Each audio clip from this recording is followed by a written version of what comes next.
YouTube. Tube, what's up? Which I thought y'all wasn't going to see me. Let's stop playing. Hardest working man in showbiz. Let's stop playing. Let's let the team in. I'm gonna let the team in. I'm gonna adjust our camera because I don't like how we looking. Yeah. EYL University, what's going on? This is going to be a big one. This is going to be a big one. A lot of talk of the town. Shiba coin going crazy. Bitcoin, Ethereum, Troy's fixing camera during the actual production, first time only this has ever happened.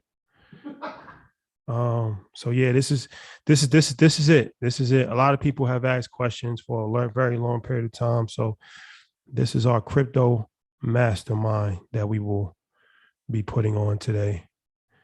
And we're gonna get the job done for sure.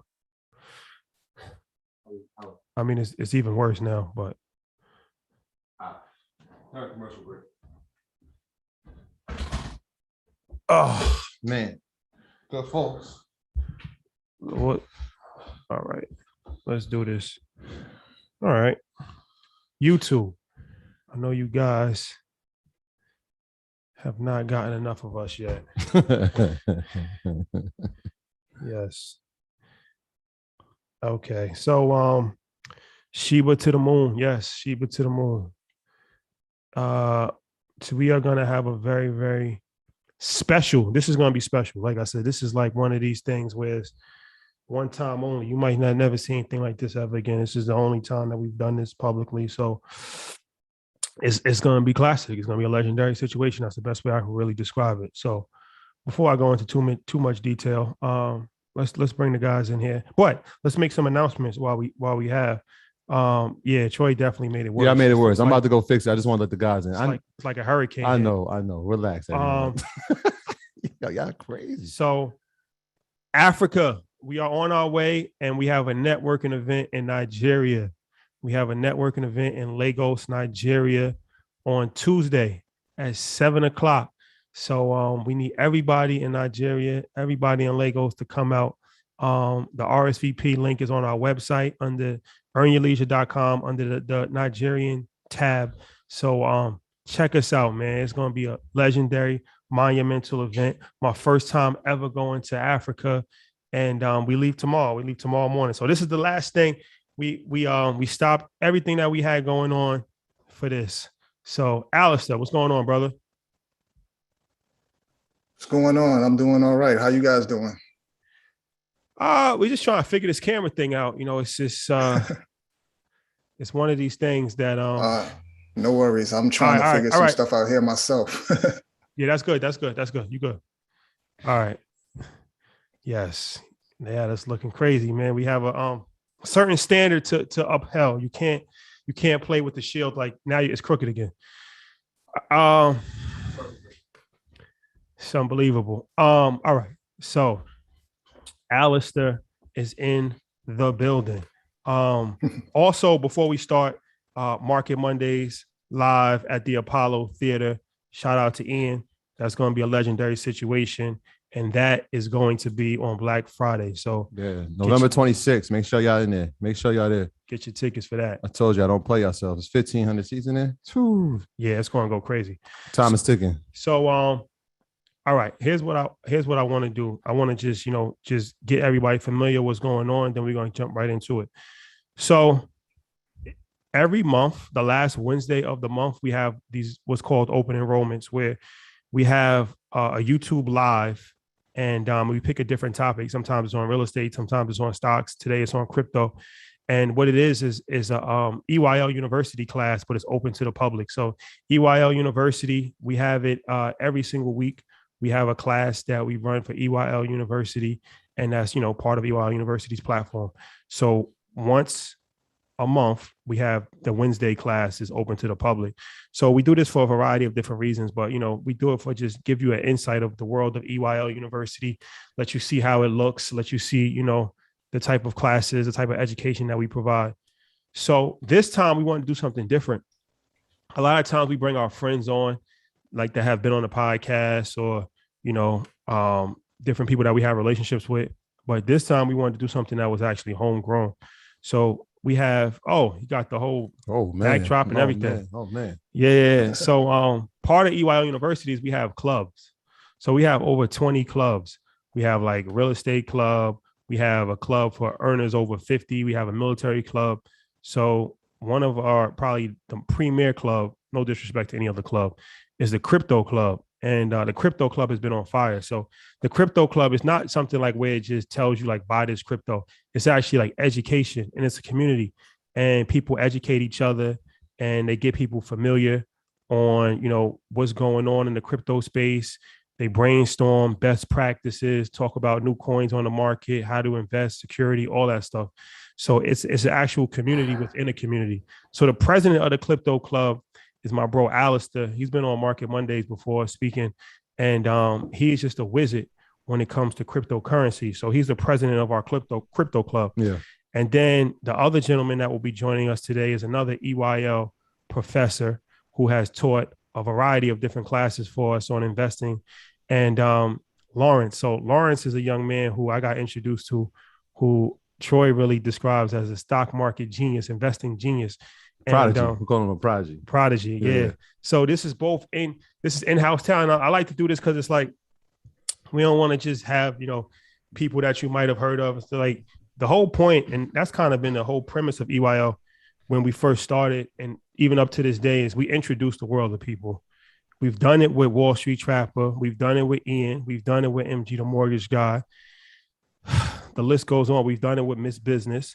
So we like to grow talent in-house and people that are actually knowledgeable. It doesn't matter how many followers you have.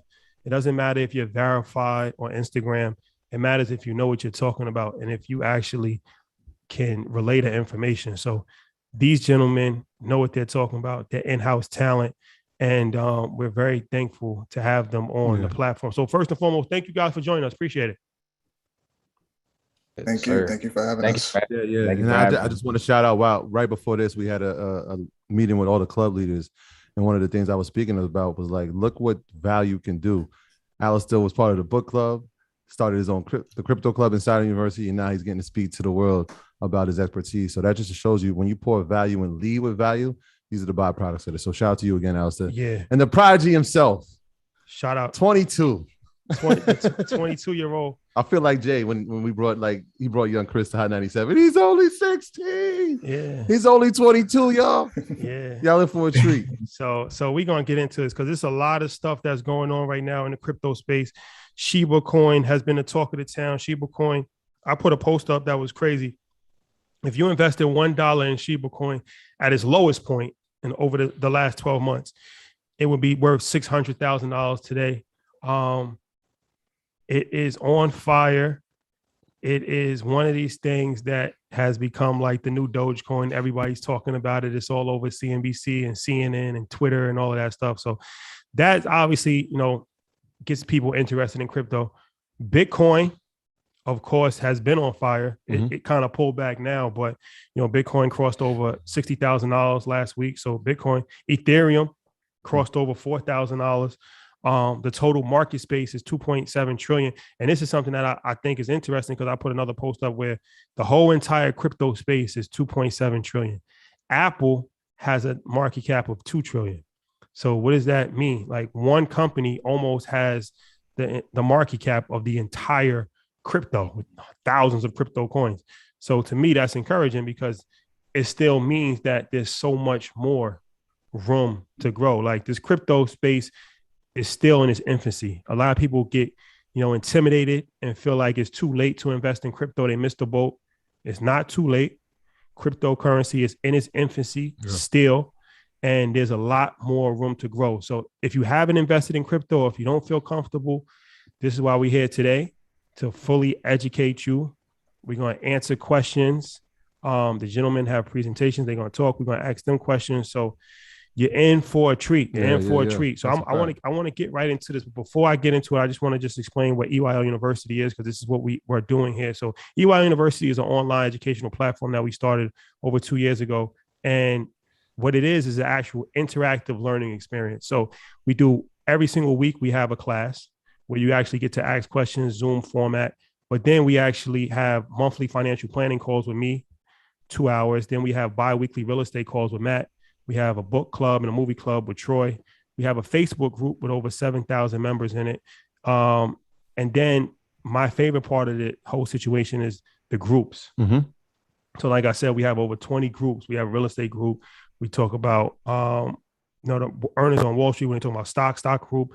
We have the crypto group. Mm-hmm. We have all of the different groups. The lady committee. Yeah, and these are infinity groups inside of EY University. So when we was modeling EY University, we really modeled it after a real university and took the good parts out of it and took the bad parts. Took the good parts and threw the bad parts away. So the good parts of a university, I feel like, are the infinity groups, people working with each other, building a community. So once again, these two gentlemen are actually in-house EYL University professors. So we're going to have a treat. We're going to talk about the cryptocurrency. We're going to get questions answered. And yeah, we're going to give you an insight to EYL University. And this is what this whole thing is for. So if you're interested in joining EYL University, the last time we did this, we lowered the price for the whole entire year to $700 for the year. And we kept that running. But we will be raising that, but we're not going to raise it until Friday. So Friday night, we will raise it, but right now it's still $700. So that type of value, I don't feel like anybody has ever put together that type of value for $700. We're very cognizant we're very cognizant of our price point, and we try to be responsible. I don't criticize anybody's price point, but, we feel like, we want to be responsible, but we still have to have some level of, a price that is built in. Best product on the block. Yeah. So $700 for all of this for the entire year. So if you're interested, I'll put the link, go to eyuniversity.com right now and you become an earner. But that's enough of that. Yeah. Allister. What we doing? We gonna flip a coin? Let's start with Allister first, since he's on top of the screen. Yeah. Allister, the floor is yours, brother. Yeah, and you're ready to co-host, so if you got to share, you can go ahead. All right, thanks. I'll share my screen. So I want to start out with Bitcoin, because Bitcoin is the one coin that moves everything else. It's the granddaddy of it all. And I want to talk about the Bitcoin cycles, because it's very important to know about the cycles of Bitcoin, even if you're not currently invested in it. I know some people may have started their investing journey with Doge or Shiba, but you really have to look at Bitcoin because it dictates what goes on in the cryptocurrency market. Now, one metric that a lot of Bitcoiners use in order to predict the price of Bitcoin is the stock to flow ratio. And the stock to flow ratio is something that has been used in commodities a lot. And what it basically measures is the current stock of Bitcoin compared to how much new Bitcoin enters the market. And they use that in order to predict the price. And they do that around what's called a Bitcoin halving. And a Bitcoin halving just means that they cut the amount of Bitcoin that's being created in half. And that happens every 4 years. And around every 4 years, we see these Bitcoin, run-ups in price. We see like these great spikes. So this is one chart that I like to look at for the long term. And what we can see here is that the colorful lines are the Bitcoin price, and this straight black line is the stock to flow estimation of the price at that time. So what we see here is that as time goes on and as less Bitcoin is being created, the price goes up. But we see that it doesn't follow it exactly. It follows it, but it does follow the trend somewhat. And right now, we're right here. So at this point in the stock to flow ratio, Bitcoin is estimated to be at about 100,000 around this time. And right now it's at around 60,000. So we're under the stock to flow, but we're still following that trajectory. And this is important to know about, like I said, about the stock to flow ratio, because when Bitcoin tends to run up during its market cycles, everything goes with it, whether it's Doge, Shiba, everything. And just to show you a history of this, I have a couple of charts. So this is a site called CoinMarketCap. You might be familiar with this if you're researching coins. Yeah, Can you talk about that? Because I want this to be a full education for people, because I know some people might not have any expertise in crypto at all. So CoinMarketCap is a very important website, the first website that I got introduced to. So can you talk about CoinMarketCap? Definitely. So CoinMarketCap is, I use it as like a research site, but what it does is it basically gives you a list of all of the coins that are available. And right now it's probably 9,000. Last time I checked, it's probably more because there are more coins being created every day. But CoinMarketCap is usually the first place you would go if you want to research a coin. And what I have up here right now is just a snapshot of what it looked like in December of 2013. So of course we have Bitcoin, which was still at the top at $900. But if we look at the top 10 here, I mean, Litecoin, some of you may know if you follow crypto. If you don't, Litecoin is one of those at one point premier coins. We have XRP, but we also have Peercoin, Namecoin, Megacoin that also had these dramatic price increases. And if you go and look at CoinMarketCap today, these coins are nowhere to be found. So one thing we see is that Bitcoin has the staying power and it drives the market, but a lot of the other coins may not have that staying power.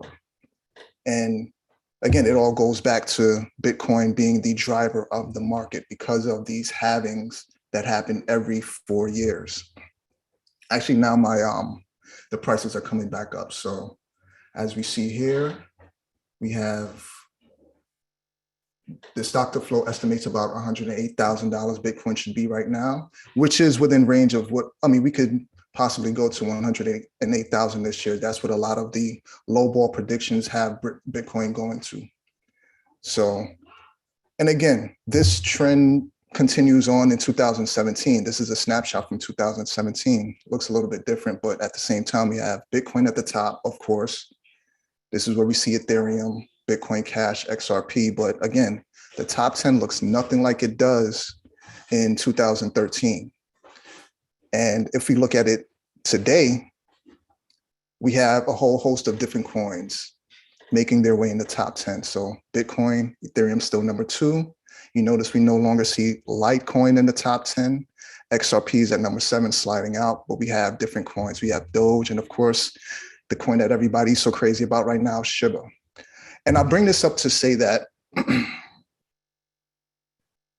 these coins tend to come and go. There are a few coins that really have that staying power for the long haul. So if you're looking at investing, you really want to find those coins that can at least stay relevant for several market cycles. You don't want to get caught up in the hype of certain coins unless you're a trader and you know how to properly set your entry and your exits. This is just a history lesson that I like to show people, because when they see the types of returns that crypto offers, one thing I say is like, yeah, welcome. Just watch out for the bear market, because as fast as these coins go up, as fast as these coins go down and end up in irrelevance. And this market cycle, I would say it's been dominated a lot by, even though we have Shiba and Dogecoin,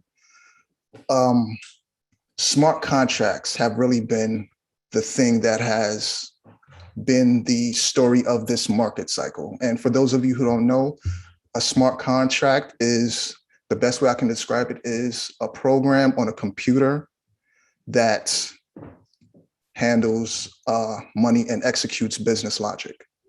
And because of those smart contracts, we have a coin like Shiba. Shiba is actually a smart contract on the Ethereum blockchain. And if we see, like if we look right here, if we look at the year to date of these smart contract platforms, you could have invested in pretty much any of them. Just pick some and you would have gotten a nice return, except for Internet Computer, but anything else, whether it's Ethereum, Cardano, Solana. So let's talk about this.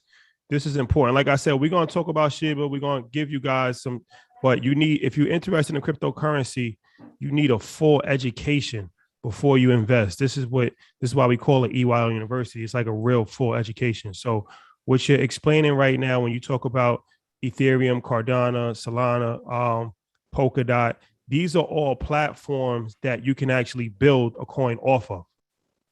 That's correct.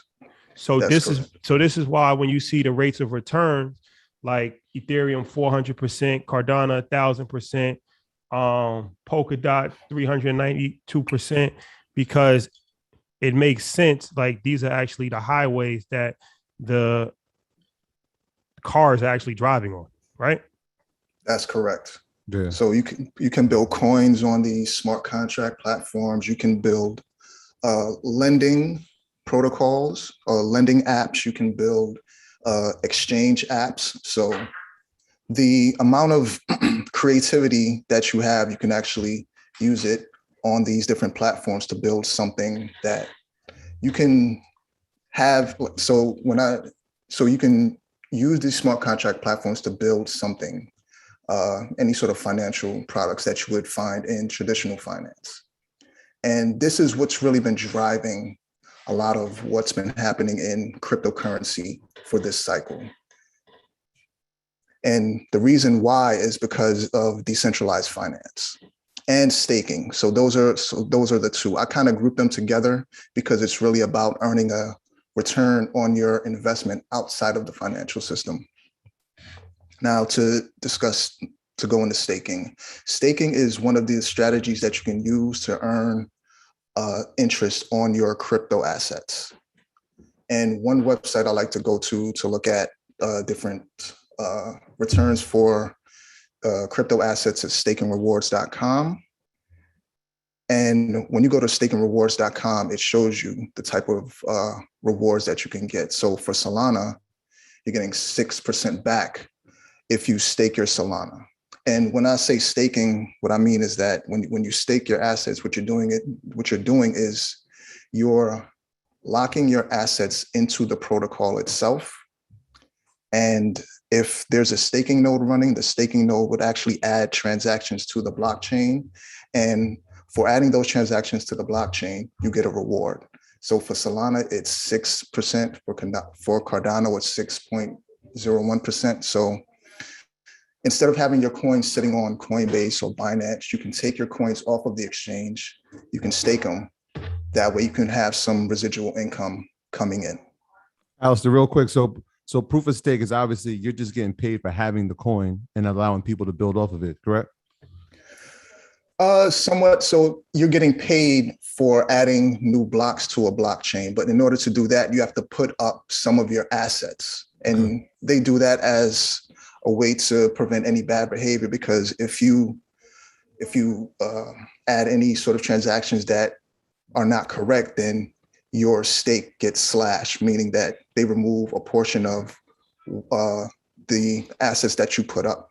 So you can earn an interest on it, but if something bad happens, you can actually lose your coins.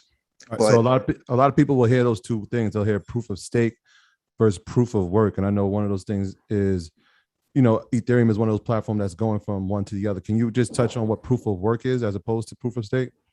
Sure. So proof of work is different from proof of stake.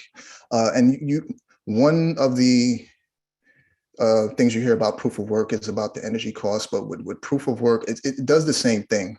You're still mining transactions, but instead of putting your coins up, you're using a more energy intensive process to add the new transactions to the blockchain, versus proof of stake, where you're not using that energy intensive process, you're putting your coins up. And the goal of all of this is to add more transactions to the blockchain. Gotcha. They're just two different ways of doing it. And with Ethereum 2.0, Ethereum is actually moving over to proof of stake. It's currently proof of work, but the proof of stake chain is you're actually able to stake on that proof of stake chain. And Ethereum should be doing what they're calling it the merge. I think that happens in Q1 of 2022. So by that time, Ethereum should be a full proof of stake chain, and that should help with some of the high gas fees that people complain about. And if you don't know about gas fees are what you pay in order to conduct a transaction on the Ethereum network. So how do you think that will affect Ethereum as far as, price targets and things of that nature when it switches over?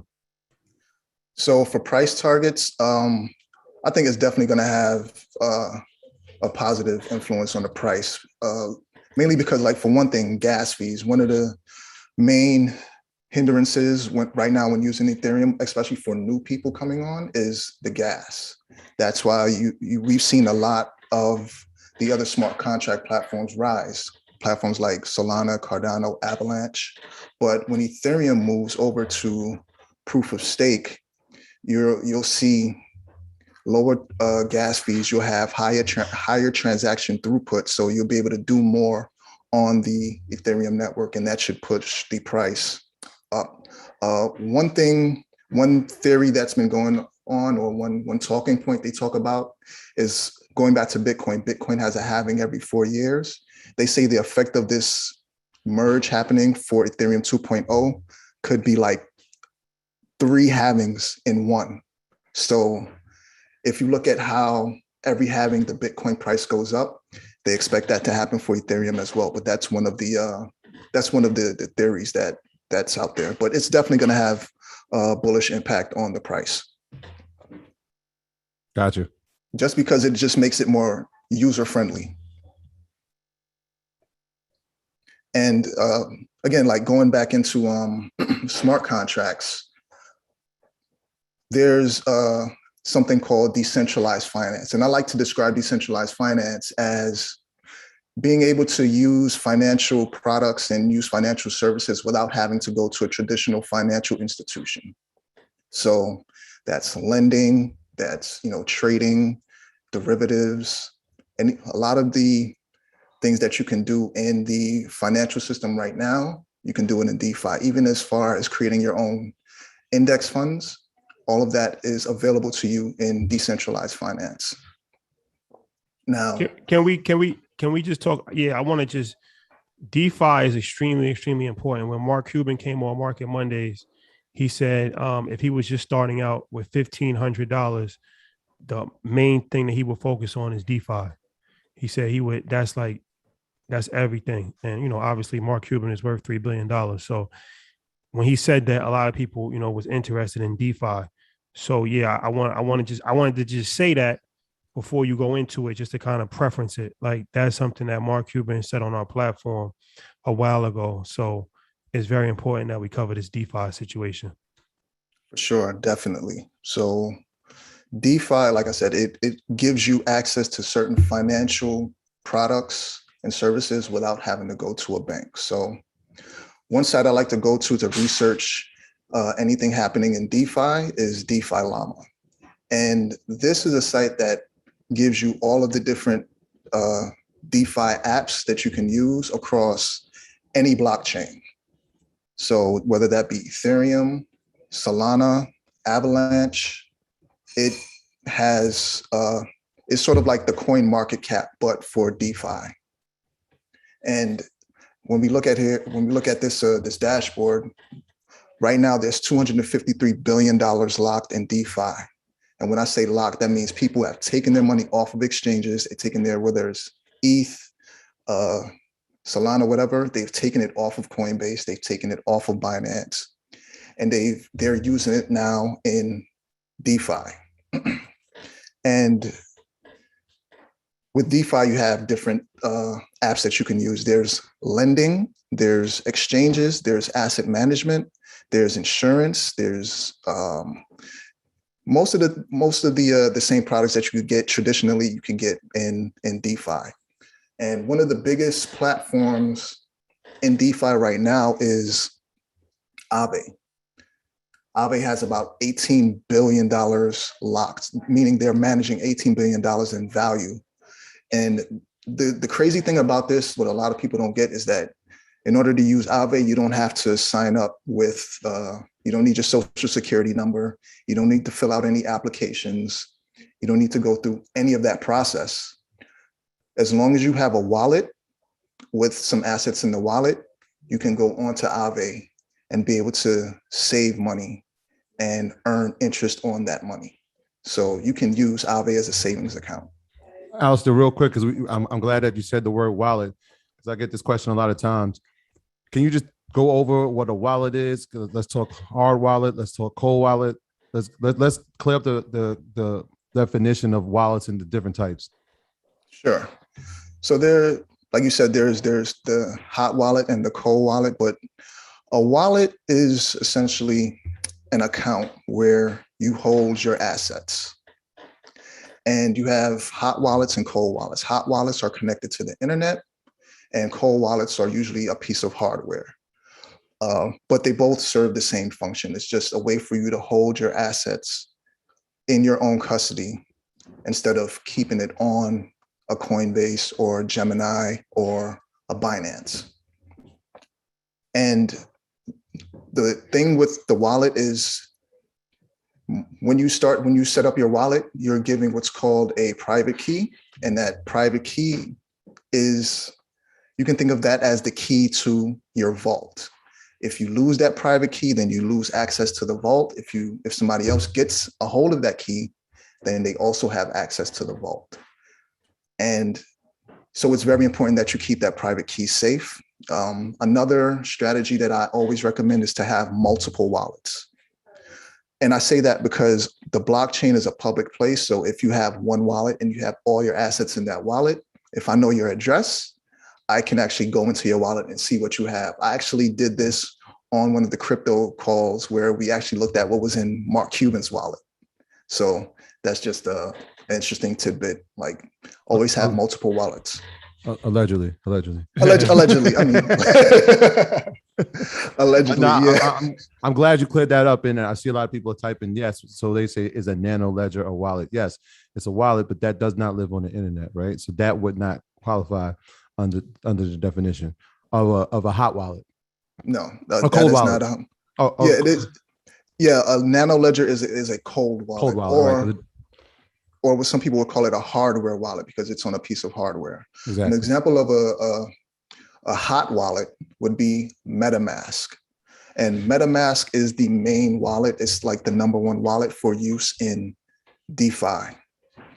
And it's a very convenient wallet to have because you're able to use the MetaMask to connect to some of these apps. Like I said before, when you connect to Aave or when you connect to any other DeFi protocol, you don't sign up with anything. All you do is you connect your wallet and you use the protocol. So I can actually show an example of that. Before I get there, I just want to show more of DeFi because going back to Shiba, one of the things that I heard from people about Shiba is that Shiba is going to be creating a decentralized exchange. And that's to, and they started the decentralized exchange because DeFi, like I said, it's very hot right now. People are using it. But if we look at what Shiba Swap is doing, and Shiba Swap is what's called a decentralized exchange. So I would want to know from, like, if you can, just a show of hands, how many of you have actually used Shiba Swap? And I bring that up because a lot of people bought into Shiba for the reason that, oh, well, they're going to be creating an exchange. But if we look down here, it's really not much that they're managing in their exchange. It's only $467 million in value. Compare that to some of the top protocols like Curve and SushiSwap. They're in the billions of dollars in value. And then I'm also looking at this market cap to total value locked. It's when these are under one or somewhere around there, that's a good value. But if I calculated Shiba and it was at 66%. And what that means is that compared to its market cap and the amount of value that's actually being managed on that exchange, like, it's greatly overvalued compared to a lot of the other decentralized exchanges in DeFi. So let's do this for a minute because I wanna get to questions as well, and that's going to be the back part of the so I know you have some more stuff, but I want to bring Lawrence in to speak before we go to Q&A. So Lawrence, you ready? Yes, sir. I'm locked and loaded. All right. All right, brother. So yeah, Lawrence, EYL University professor, a whiz kid. Let's talk about crypto. And I want to also, don't worry, we're gonna answer questions too, because I realize that everybody's at different stages of this. So what I don't want people to do is become discouraged if you don't know or if you don't understand the conversation. So don't worry, stay in. We're gonna talk about, basic stuff as far as how to get started and the basic level. I'm the third grade guy when it comes to explaining things. So, I'm very cognizant of that, and I understand that everybody's at different price points, but it's important to know, all of this information. So, Lawrence, yeah, let's get into this. All right, yes, sir. Appreciate it. I'll go ahead and share my screen. See. Definitely big time shout out to EYL. Appreciate you guys for having me on as always. Love to always being here. Appreciate the energy. I'm excited. So I wanted to talk about a couple of things. Pretty much going to get started. Crypto investing in 2021, and why security is like honestly one of the most important things. A lot of times people just want to hop right into crypto, don't know anything about it. And one of the biggest things that I found when I started investing in cryptocurrency back in 2017 was that so many people have made so much money off of crypto, but never were able to properly secure it. So one of the things that he was just talking about is really, really key when it comes to crypto, and that's securing your assets. I actually have right here in front of me a Ledger security device, and it's a Ledger Nano S, and I also have Ledger Nano X's. And so I'm going to break down the difference of the Ledger Nano S and the Ledger Nano X and why it's important to have these wallets. These wallets come with typically anywhere in between an 18 to 24 word phrase that you may have to remember. You can write it down, have it in your notes, multiple places. So you can actually send your crypto back and forth from Coinbase, Gemini, Uphold, whatever platform that you're using. When you hold your crypto on this, you actually own your crypto. When you're buying it on Robinhood and you're buying it on these platforms, you don't really own your crypto. When you put it onto this, your own platform, you own your crypto. There is no fraud department 1-800 number to call saying, oh my gosh, someone stole my car. If someone takes this, you need to be responsible. Like you have to be a responsible person when it comes to investing in crypto. There's a lot of people who have made millions and billions of dollars in crypto and haven't seen a dime from it because they did not take the security aspect very important. Also, why having one of these devices is key. What you'll see happen is when a lot of times we get these major hype runs and we get a lot of people influxed into the crypto space when it's all over the news, XYZ. What happens is you'll see Coinbase may say, oh, we're down for 6 hours. That's not something that you want to be consistently happening to you. You'll see Binance might be down. You'll see all these different platforms having network issues and problems. So you want to be mindful of that. And I always tell people that before you ever put any money into the crypto space, you must have a security device. That is like my number one rule when I'm talking to people about investing in crypto is security is key because you can make a lot of money, but if you have nowhere to house it and secure it, what's the point? So Ledger security devices only buy from the actual website. So I'm about to get into this, like why buying from the actual website is so important. So you can actually come here to ledger.com and you'll see they even have alert pretty much right on their website saying, beware of ongoing phishing campaigns. So what happens when you buy it from potentially Amazon, you buy it from another third-party website, eBay, wherever, what happens is that someone can order a bunch of these ledgers and then go ahead and hack them. And then you buy it off of Amazon and you buy it off that third-party website. And then you put your crypto on there and they actually have access and can steal your money. So it's important that you only buy it from this website. You do not want to buy a Ledger Nano from anywhere else. So if you come here to products, you have the Ledger Nano X and the Ledger Nano S. So the S, if you come here, the S is going to be $60 right now. Now the S is only compatible via your computer. So you must have a computer. It's only compatible via your computer. Now, if you come to the X, you can actually download the app, which I was saying earlier, Ledger Live. That's the actual app that you can actually have on your phone, and you could connect the Ledger Nano X to your actual computer. So when you connect it to your computer and your smartphone, so you can actually have it connected to your smartphone and be able to track it just like if it was your bank account at Bank of America, JP Morgan Chase, wherever, and you actually open up, you can actually use your Face ID, open up and make those transactions back and forth. Now, the biggest thing is when it comes to you actually sending this back and forth, because it's important that you do not miss a letter in your actual tag and your wallet code when sending your crypto back and forth. Like I said, there is no 1-800 number to call crying saying, oh my gosh, I pressed the wrong button. Can I get my money back? It's not happening. Once you send it, it's gone. So the great thing now is that you actually have those QR codes, so you don't really have to do a lot of typing. So when you're sending back and forth, every place that you purchase crypto, and when you're taking a look, Robinhood is now trying to even install this, where they actually have your actual wallet, so you can actually send out of Robinhood to other platforms. That'll be coming soon to Robinhood.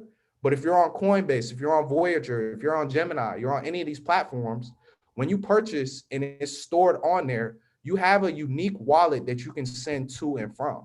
And so utilizing that and making sure that you're using a QR code and scanning it is going to be really efficient and key. I know sometimes, we get fast at typing and texting. You might miss a letter. This ain't the time where you want to misspell something, have some spell check on your phone, whatever it may be. So the Ledger Nano X or the S, in an easier way is you can go ahead and get a bundle. You can get these 3. So you can partner up with your cousin or your friend or your wife, whoever, and you can partner up and get multiple ledgers, and you can get it even cheaper at a discount. So it's no excuse why people don't have anywhere to secure their crypto. Before we even get into talking anything about cryptocurrency, security is number one. You can make all the money in the world in the crypto space, but if you're not securing your assets, there's no point. All right, back to the slide. So I want to talk about what's the benefits, honestly, when we talk about blockchain, and let's really get into breaking down what is actual blockchain, because this is an important topic of what a lot of people are talking about and having questions saying, what is blockchain? How can it be useful for me? So the thing about blockchain is, and the thing about Bitcoin and Ethereum, they're a decentralized network. So one of the biggest problems that we've had with the US governments and governments across the world is the control of money supply and ability to be able to manipulate that money supply. So when you take a look at Bitcoin, there's only a certain amount of Bitcoin ever going to be made and created. The brother before me, Allister, broke down a great point talking about every 4 years. There's a reason why crypto took off in 2016. There's a reason why it took off in 2020 again, and we're seeing it do what it's doing now, because people understand the system. So what is decentralized? Here in the US, we live in a centralized economy. And so what does that mean? You have the Federal Reserve Chairman Jerome Powell and his team in the United States, where they actually control the money supply, where, he always talks about, we can just print more money. With Bitcoin, you cannot do that. So there's a limited amount of supply, and that supply gets cut every 4 years. And so what you're going to see is this is basic. This isn't anything really hard. I think a lot of times people make it more complicated than what it is. If I take supply from something, but then more demand continues to come in, what is going to happen to price? If it was Jordans, if it's Bitcoin, whatever, price is going to go up because there's less supply, but now there's increase and more demand. And so when we start talking about blockchain and what's the benefits, when we talk about peer-to-peer transactions, when we think about how countries actually had to transact. Countries had to used to transact through wires or had to take cash via military from country to country to do business and trade. With blockchain technology, this is actually going to build smart cities. We're already seeing smart cities in China right now. When we start thinking about self-driving cars like Tesla, and we start thinking about that type of technology, a lot of that is going to be powered by blockchain. Right now, there's a smart city being built in Arizona by Bill Gates. All of this is being powered by blockchain. So that's one of the main benefits. The future that we're going to live in is going to be powered by blockchain.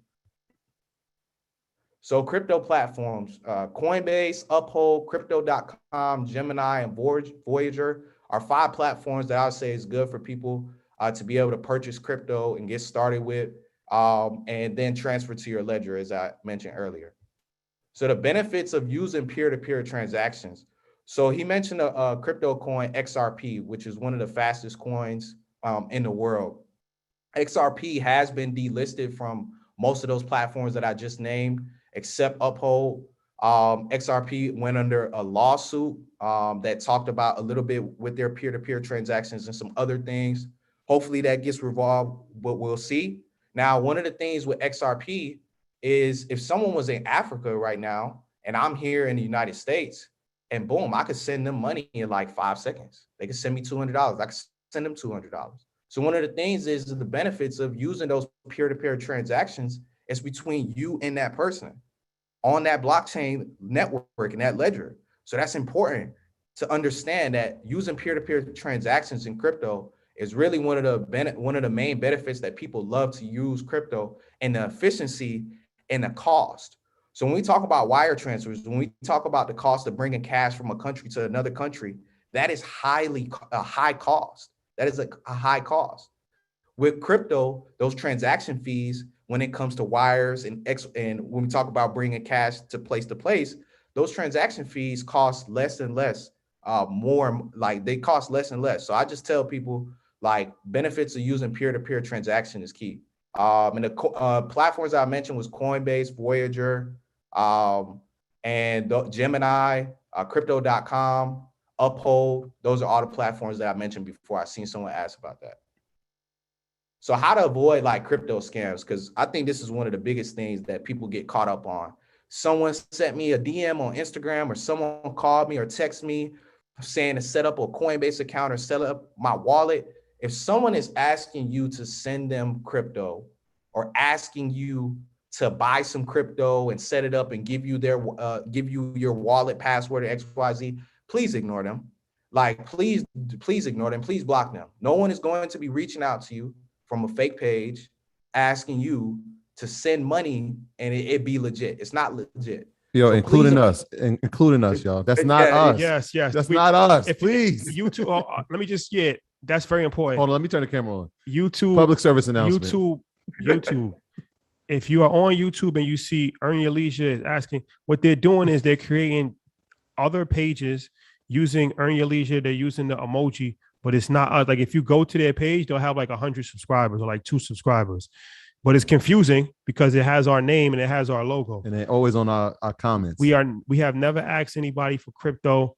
We are not asking you for crypto. So please don't send any crypto. Please. And then that's YouTube, that's IG. We're not asking for any money. Please don't do that. Public service announcement. Thank you.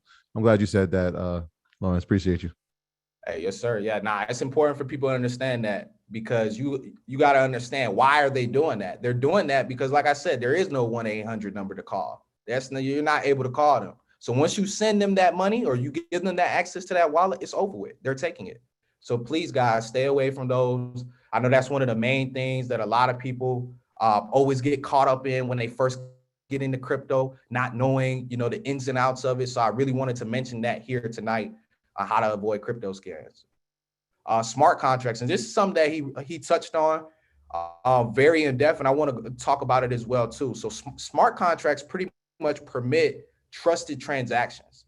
So that's the way you want to look at it when you were talking about this blockchain technology, and understanding how this is going to continue to evolve as we go through time. So one of the things in the decentralized network, in the blockchain network, is the code to execution. So what he talked about, in the codes to execution, these transactions are trackable and irreversible. So that's one of the things that I was just saying, like, once you send someone money, it's irreversible. The transactions are also as well trackable. So it's key to understand that these self-executing contracts, this is what binds a lot of times these particular transactions together. So this is the transparency part when we talk about smart contracts. So crypto is a very transparent place. It is not controlled by a centralized entity. And that is the biggest thing. It's not controlled by a centralized entity. And so that's why when we see certain things happen in economies across the world, where we see certain things, even throughout the pandemic, there was a reason why Ethereum went up as much as it did. It didn't just go up just to go up. It was a reason why Bitcoin went up as much as it did, because people started to lose faith in the government's ability to be able to control the money supply and be able to control economies. And people said enough. We've been experiencing what? A hyperinflationary economy where we're seeing cost of living increase exponentially because of the amount of money that's been put and circulated into our economy. So when we start to think about why people are actually coming to execute these smart contracts, why people are coming to purchase cryptocurrencies, it's a true hedge to inflation over time. So the influence of a monetary policy, what roles will the Fed play and why some regulations are good? So I talked a lot about decentralized network, and Allister did before as well, but I want to talk about the influence of monetary policy and what we've seen and why crypto in the crypto space has grown so much in the past 12 to 18 months. So what roles will the Federal Reserve play? For the people that don't know who the Federal Reserve is, you have the Federal Reserve Chairman, Jerome Powell. So Jerome Powell is someone that I would ask everyone to go research. He's been the Federal Reserve Chairman for the past few years. And when we've seen the amount of money that's been put into our economy via unemployment checks, SBA loans, when we see from stimulus checks, all of those different things have now put a bunch of money into our circulating supply. And they've just continued to print. But the thing is, you cannot print your way out of a problem. Eventually, there is a debt to pay. And so what happens is that people have now seen, oh my God, like my dollar is not backed by anything. My dollar does me no good in my bank account. So the same way that people take their money to go and invest in a stock market, as the stock market is another hedge to inflation, people are using the crypto space to be able to, hey, let's go invest here and get a yield. That's all that people are looking for. People are always looking for a yield. A yield is a return. So what roles will the Fed play? So as the Federal Reserve continues to print money, and as the Democrats and Republicans continue to approve packages of spending, major spending, trillions of dollars of spending, we may continue to see assets like Bitcoin and Ethereum continue to grow. Why? Because people are looking for that hedge. People are looking to get a yield. And so that is one of the main roles that the Federal Reserve play. By their actions will directly have an impact to how crypto will perform in the future and why some regulations are good. So there's a lot of people who have purchased crypto on some websites that I didn't even name. You got some crazy websites out there, because what I want people to understand is, for people that don't know, the beginning of Bitcoin and the beginning of the crypto space wasn't so good. A lot of crypto was being used for dirty transactions on the internet. I'm just going to leave it there. So some regulations are good. Why? Because there's a lot of crypto platforms out there that people made millions and billions of dollars, and the government did not collect taxes. So I always like to look at things from both sides. I never am always on one side. I always like to look and see, what is this side saying? So from a government's perspective, we don't have no problem with you guys trading your crypto, but we want to be able to get our piece. Uncle Sam needs to get his piece as well too. So some regulations are good because there's been a lot of people who have purchased crypto on some of these platforms and actually haven't seen any of their returns. So this is why I say be careful of buying crypto on certain sites that you had no business being on. You buy crypto on these certain sites, they lock you out. Next thing you know, you made $20,000, but did you make $20,000? No, because you didn't put it on your ledger. You left it on there, and then that site ended up getting shut down for not following regulations. And that site got shut down, so did your money go as well too. So there's a reason why platforms like Coinbase was able to IPO in the US stock market, because they follow systems. They follow the regulations set by the SEC. They send you your tax documents at the end of the year so you can account for what transactions you place, how much crypto you bought, sold, X, Y, Z. So some regulations are good in this space because we understand that there's a lot of people out here that do some bad things. And it's important to understand the influence of monetary policy. So paying attention to the decisions that are made here, not only in the US, but also across the world, in the Asian markets and European markets, will directly have an impact on the future of crypto. So why supply and demand and circulating supply matters. So this is key. And what he mentioned on coinmarketcap.com is, honestly, this is one of the best websites to use. So we're just going to honestly start here at Ethereum right now. Excuse me, not Ethereum, Bitcoin. We have 18 million circulating supply. So that's how much supply is out there when we start speaking about Bitcoin. So what I want people to kind of get in their heads and start to really look at is, start looking at circulating supply.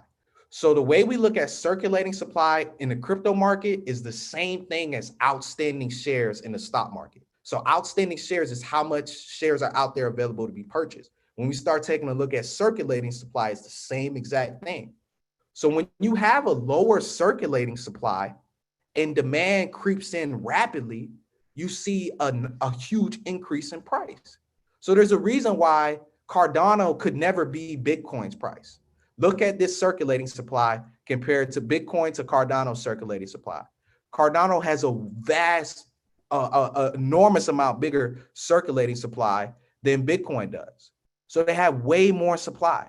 You're talking about 18 million, and we have to come all the way down here and compare it to 33 billion.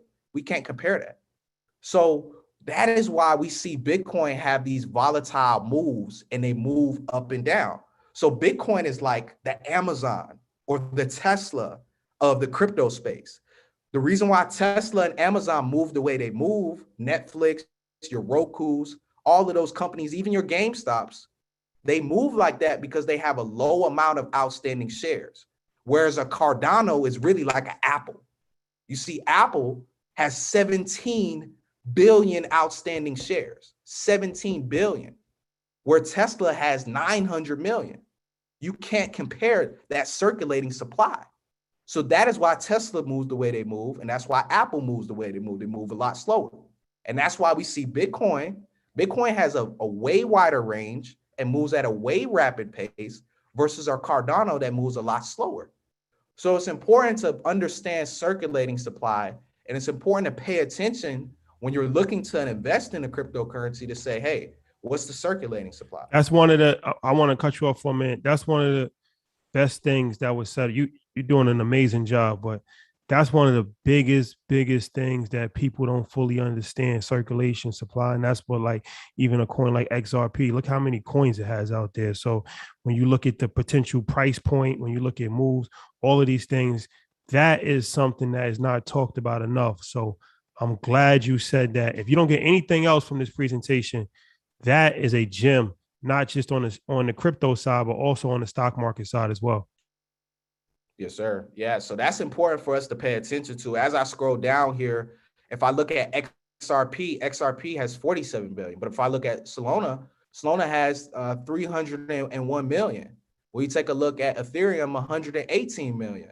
So these have smaller circulating supplies. So this is why we see the price moves that they make. Also, we take a look, and if I type in, we start to look at Tron, we see crypto coins like that. You take a look at Maker. A lot of people were asking like, oh my gosh, why did Maker make the move that they did? Maker has a low circulating supply. So it's important to understand that, not just in the crypto space, but in the stock market space. So that's why it's really important for us to pay attention to supply and demand and why circulating supply matters. So how to benefit from playing quote unquote S coins. I won't curse. So when we start to think like how can we benefit from this? What I tell people is you want to put money into these coins that you see pop up like a Shiba that everyone's talking about. You want to put as little amount of money in those as possible. If you want to put a small amount because you don't want to be betting the house. What happens is that people come in and they say, oh my gosh, I've seen this on TV. I've seen this on YouTube. I've seen someone put this on Instagram. They made money from this. Boom, I feel like FOMO, fear of missing out. So then they feel like, boom, like I got to hop in. And then you end up putting 10,000 in, but you ain't even never invested in your life. But you putting 10,000 on Shiba, but you don't know nothing about investing. But you putting 10,000 in something you know nothing about because you're being greedy. So it might have worked out the first time, but then the next time you do it, it ends up what? Not working right. So it's important that I want people to understand to stay away from just putting money on any coin that you come about and find. In 2016 and 2017, there was a lot of people who lost money big time, thousands of dollars, lost life savings because of greed.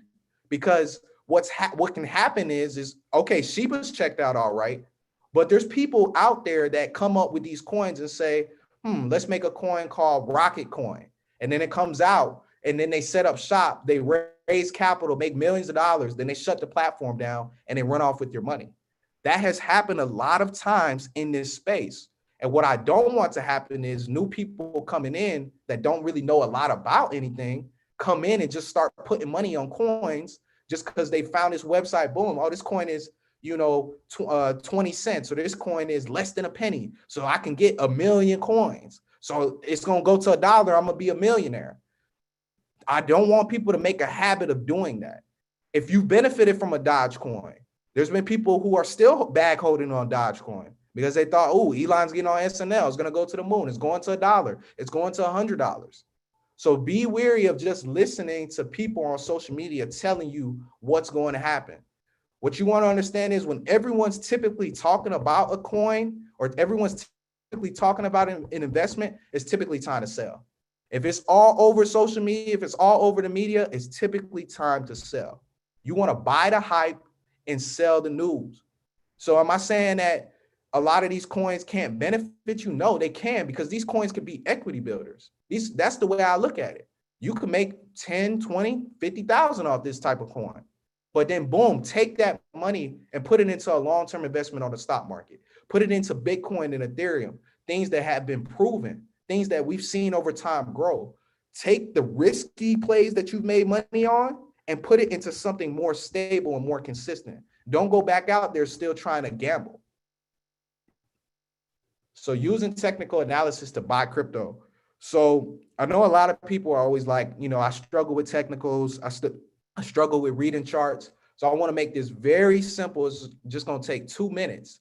And I want to make this very simple for people to be able to kind of understand, like, okay, where should I be looking at? Because there was a lot of things that was said, particularly about Bitcoin during this time. We saw Bitcoin back in the middle of May, retrace back down all the way to about 30,000. And what I want to quickly break down is I'm looking at Bitcoin to USD pair, and I'm on a technical time frame called the weekly and daily. I believe that everyone, if you're looking at the crypto space, you should be a long-term investor. I'm not really into the trading. I don't really like people to just trade frequently in the crypto space. I like people to be able to buy, hold, make money, and invest when we see the 50 to 60% downturns, because these 50 to 60% downturns are nothing new in the crypto space. The last time that Bitcoin hit 20,000 in 27 towards the end of 2017, it took a long time for Bitcoin to get back to that price. But there was plenty of times where Bitcoin dropped to 4,000 and it came back up to 12,000. So how can you capitalize off of that? And also, how can you see things from a bigger time frame? So taking a look at Bitcoin to USD, one technical indicator that I would recommend for people to have is price. Price is your number one indicator.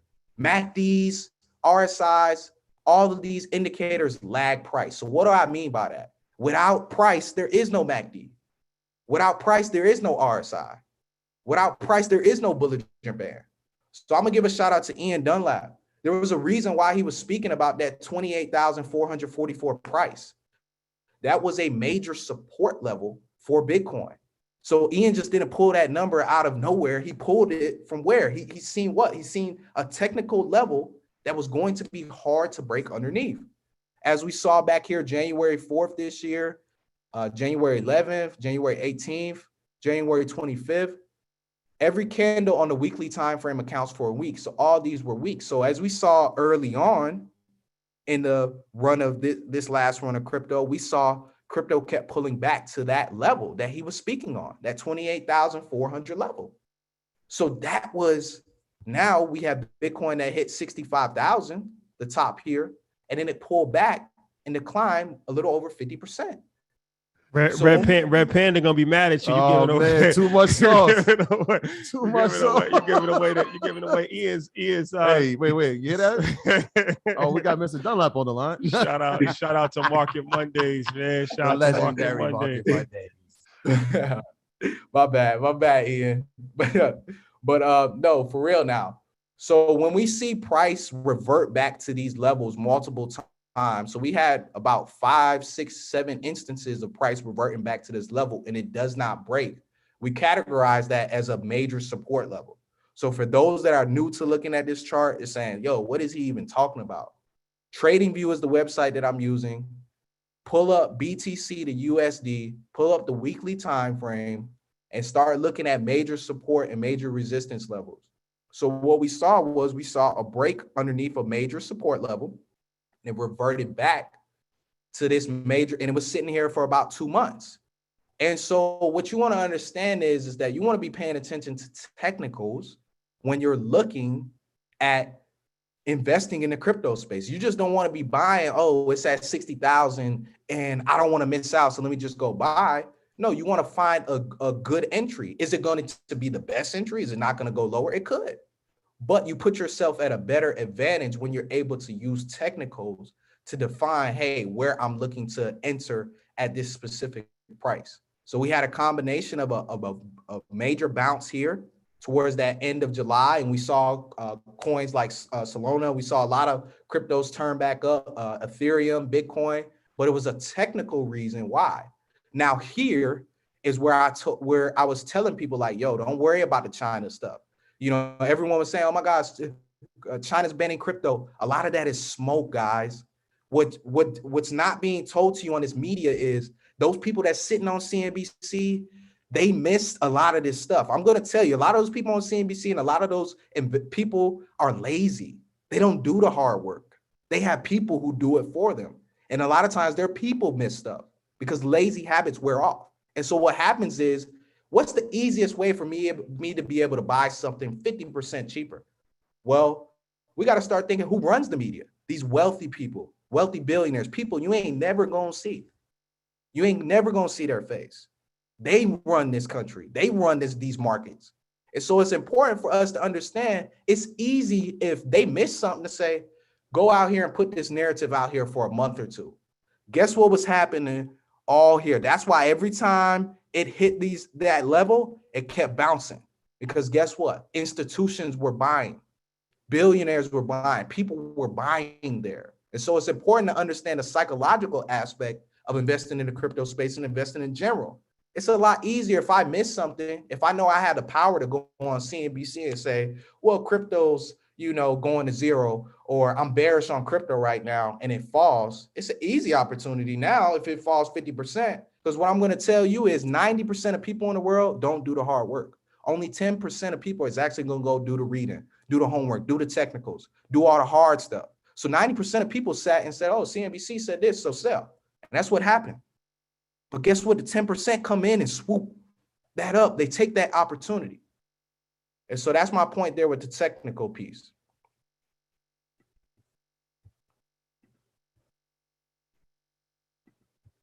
And why is the crypto market so volatile? Well, this is one of the questions I always get. The crypto market is very volatile because a lot of times there's a lot of weak hands. There's a lot of people looking to get rich quick when it comes to the crypto space. There's not a lot of strong hands in the crypto space. There's a lot of people looking to, boom, how can I make this money today? And there's a lot of whales. So what is a whale? A whale is someone who holds a large amount and vast majority amount of crypto. So when the whales move, if there's someone who might own 2 to 5% of one coin, if they make a move, well, guess what? That's going to drop that price. And so a lot of times when the whales make their moves, that creates a lot of volatility. One of the things that you'll see on Sundays, typically Sundays, a lot of times where you see a lot of the volatility, a lot of the red days typically happen on those Saturday nights and Sundays throughout the day. That's a lot of times where you'll see a lot more volatility in the crypto market. But this is a market that moves 24/7, guys. It never stops. And so it's important to understand that the cryptocurrency market is very volatile. I always tell people, if you don't really have a high risk tolerance, this is probably not the place for you. And it's not to be discriminatory, but it's just to be honest and transparent.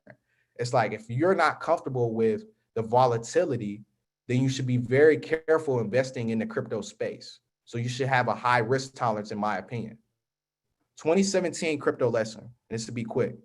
2017 crypto lesson taught me what I just explained to you about the analysts, about people talking on CNBC, all of that. There was a lot of people that said crypto is going to zero. And those same people are the people now that's all bullish on crypto. So guess what? They were saying that because they didn't have a position in yet. So be mindful of these people that we think are trying to look out for us by telling you the truth. Typically go the other way. If they're telling you they ain't buying or they're bearish, they're typically doing that. If everyone's becoming bullish on crypto, that's where you should be weary. That's when you should, and that's what happened in April. Everyone was bullish. We've seen Ethereum go to 4,000. We've seen Bitcoin go parabolic. We've seen coins doing crazy stuff. Ethereum Classic went from like $20 to 180. We've seen all kinds of crazy stuff. That's typically where you want to sell. That's typically where it's like, all right, I want to sell, take some profits. You want to understand is that this is a very dirty game. This is the hardcore truth. This is a very dirty game. And in 2017, I learned a lot. I invested in crypto before I even invested in stocks. And a lot of the crypto transactions and the plays that I made put me in a position to be able to invest in stocks. But I look at the crypto space to be able to build your equity. If you are investing in those smaller coins, to build your equity off of them. You don't want to be putting house money on them.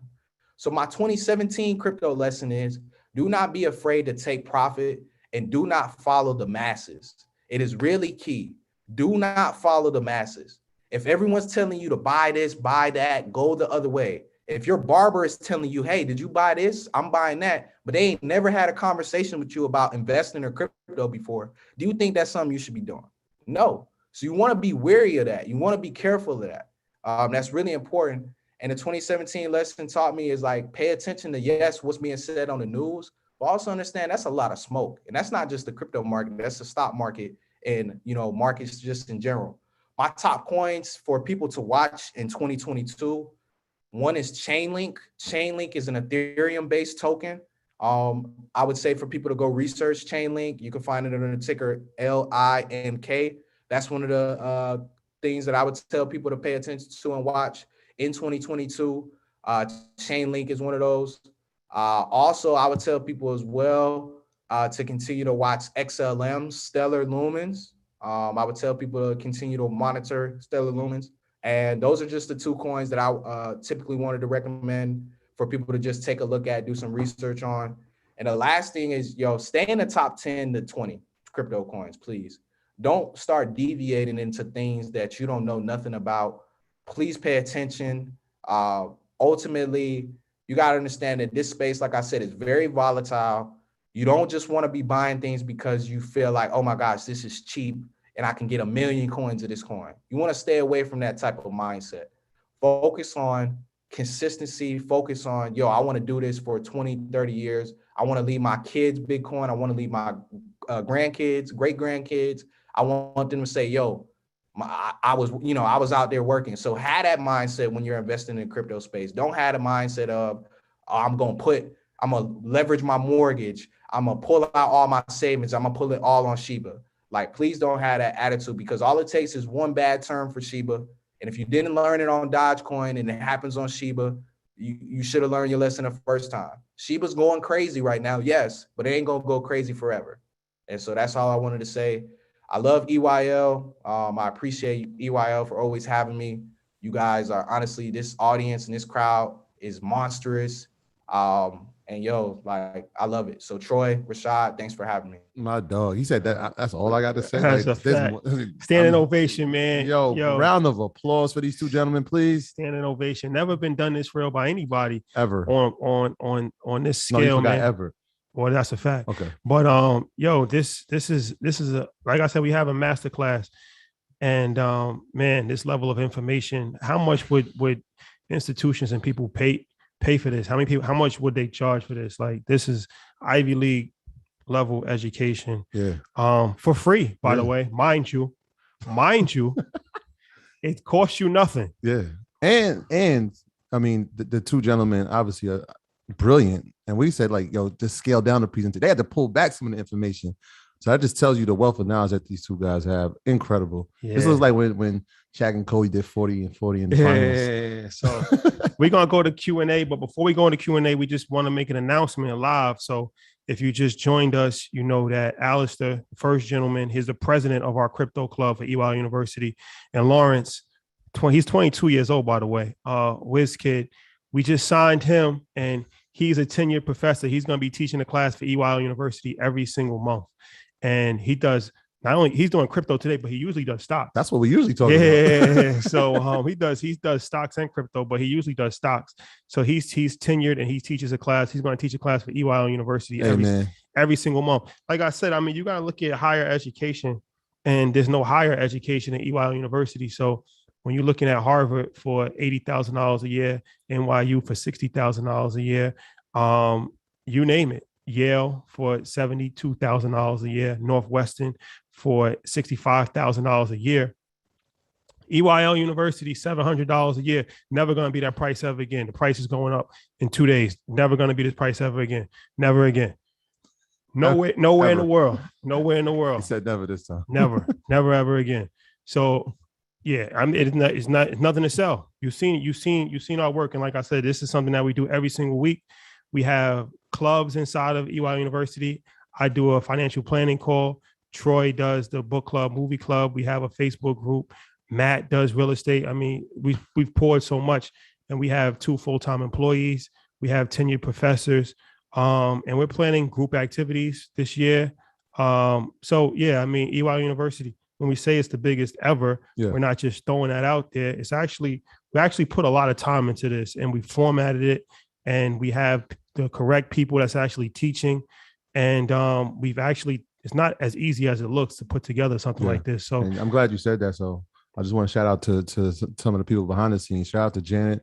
She is the EYL ambassador, president. She runs everything. Shout out to our new hire, Magda. We met today inside of the chat. So shout out to Magda. Shout out to all the women that helped and make sure that EYL University is what it is. And shout out to all the club leaders. I wasn't able to make that call. I was on another call, but talking about women, a lot of women leading our club. Shout out to all the club leaders. So take advantage of it, man. Like I said, you know, if you don't invest in your education, what are you investing in? So go to EYLUniversity.com right now. Sign up.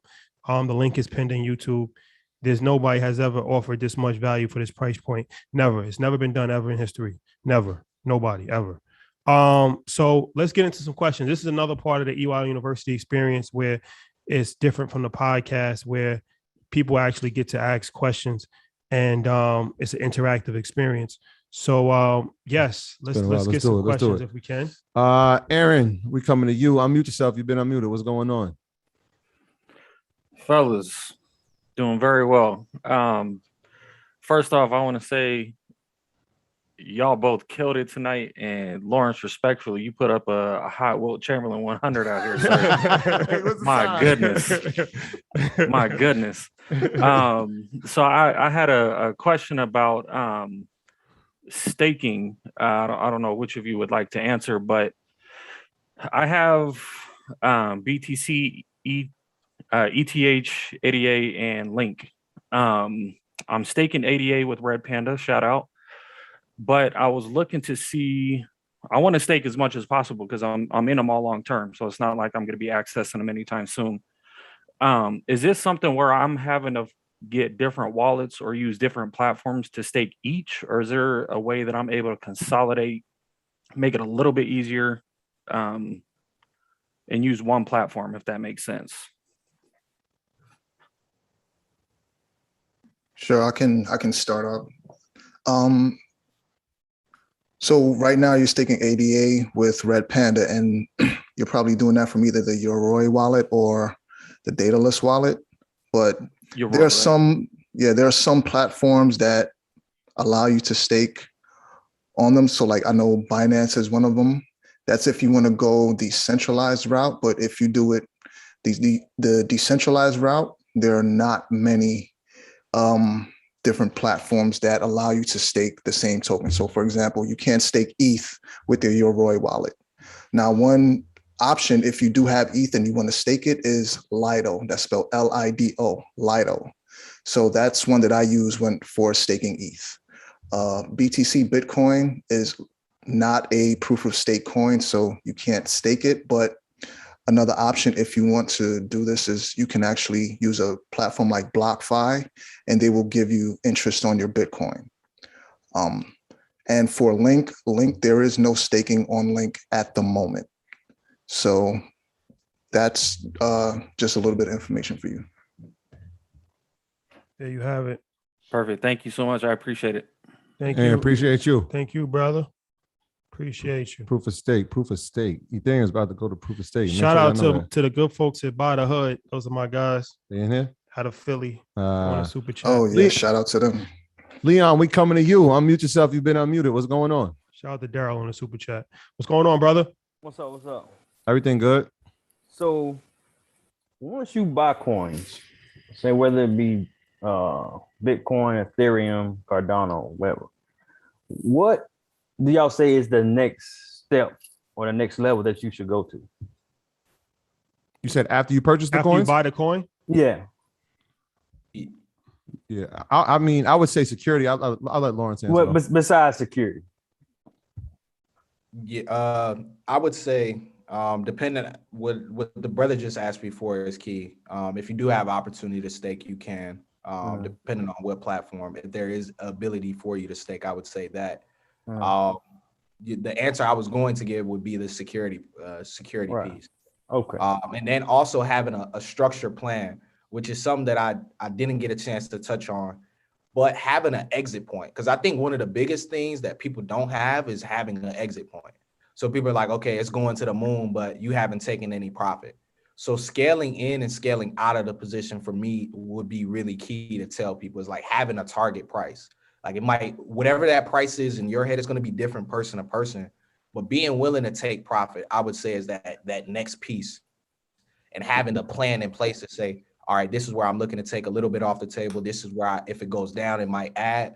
Because what happens is so many times people's like, okay, well, I put the money in, I'm just going to wait for it to appreciate. And then you get 100% or 200% return, but then you haven't exited. So I would say having a proper exit and an entry pattern as well too, if it does go to the downside where you might start dollar cost averaging. So that's what I would say. Now, how does that play into taxes as far as taking profit, as far as them, you know, the I guess the IRS. Yeah, IRS. How does that play into that as far as taking profit? Yeah, so there's honestly, it's different person to person. Of course, it's going to depend on if it's a short-term or a long-term capital gains tax. And that's something that people need to be wary of when they are trading out of these cryptos short-term. And even if you are transitioning from one crypto to another, that is a taxable event. So when you're on Coinbase and you transfer from Ethereum to Bitcoin, that is a taxable event. So you want to understand that as well too. And I think that's one of the things that kind of gets people a little bit confused on the tax side. I always tell people, I'm not a tax professional, to go talk to your financial advisor and your tax professional, because they're going to give you more information based upon your personal case. But I always tell people to be mindful of that. And please be sure to put money aside when you do make money to pay your taxes. Yeah, that was my next question. Should you put money aside for the pay the taxes? Yeah, put money aside to pay your taxes. So that should be the first thing that you do with any investment, putting money aside to pay your taxes. So that's going to be key. Having a separate account for that, savings account, whatever you want to have for that, pull that money out. And make sure that you have that aside to pay your taxes at the end of the year, because the IRS will want that. Leon, appreciate you, bro. That's it. All right. They gonna want their money, rain, sleet, hell, snow. That's a fact, man. That goes for crypto and that goes for the stock market as well, man. Make sure it's cool to have gains, but make sure that if you are taking profit, that you are aware that there will be a penalty called tax, right? So it's either going to be short term or it's going to be long term. A year and a day. We always tell people long term. If you're going to hold an asset, make sure it's a year and a day, so it's long term capital gain. If you do anything under a year and a day, it is short term capital gains. Please add something to that as well. Go ahead. One strategy some people would use is they would actually borrow against their assets, so they won't have to sell it and won't have to go through the taxable event. So that's one strategy that I know a lot of people use. I actually use that myself. Instead of selling my Bitcoin, I would borrow against it if I need the cash for something. So that allows you to avoid those taxable events. Allister, I know you talk about loaning out some of your coin. Does that apply to that as well? No, if you loan your coins out and you get a interest on that, I'm not going to say yes or no. I got to check in with my accountant first before I give any. But I know for borrowing against it, you don't go through that taxable event. Let me ask you guys, both you guys, for people that's just starting out and they might not feel comfortable with the nano ledger and stuff like that. Coinbase is, an easy way. Is it a good idea to have your cryptocurrency held on Coinbase? I say no. And the reason why I say no is I've seen it go wrong a lot of times where people get locked out of their Coinbase account, haven't been able to get back in. Coinbase had a lot of issues in the past and still does have a lot of issues. I tell people it's always best to have it on your own device for you to be able to control it. Coinbase is just a means for you to exchange. So when you're ready to purchase or you're ready to sell, you can send it back to Coinbase, sell, take your money, or after you purchase, boom, you send it to the ledger to store. And I just always want people to be protected in the space because there is no one to call when things go wrong. And that's my reasoning behind me saying that. Yeah.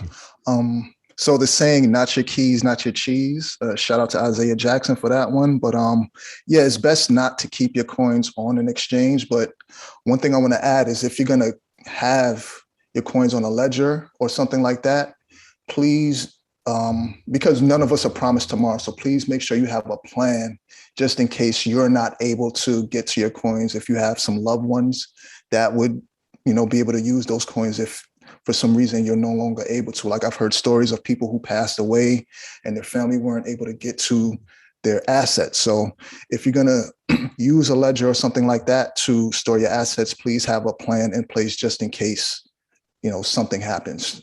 Yeah. Lawrence, is it still, we had the Nano Ledger in 2017. Is it still the process with the S and the X where it's like a 20 question code and another password that you got to go into? It is same thing? Yeah, so it's still the same process with the code, giving you the code set up and the questions, all that. So it's the same process. Yeah, and that's one of the things I did. The first thing I did was obviously create the code and then took a picture of the actual 20-word password. And then in the event, and I'm glad also you said that, in the event that anything happens and my loved ones had access to that, just in the event that something happened to me, or sometimes you forget things and it's like, oh, I lost it. You had a backup. Some people put it in a safe deposit box as well. So that's another way. You got the storage and now you have it locked inside storage. Let's go to Winston. Winston, we coming to you. Unmute yourself. You've been unmuted. What's going on? Good evening, everybody. You got locked up. Making sure I can get it. Not because I had to update my phone. That's a fact. No, that's a fact. I got locked out of Binance, and then I got in there, and it was like, you got 3 days to get all your assets off this platform. You're from the United States. I'm like, what? Log into Coinbase. That's a whole nother time. Winston, what's up, my guy? Hey, y'all. I just want to say thank y'all, Troy, Rashad. Thank y'all for everything. Really appreciate it. Lawrence, you put up 100 points tonight, man. The shoes, he was on fire. Is it the shoes of Allister, man? Appreciate you. Thank you for everything you're doing. Allister, I know you didn't get to it tonight. I just want to ask you about the DAO situation and specifically with Wu-Tang and how that could be a benefit to our community in particular.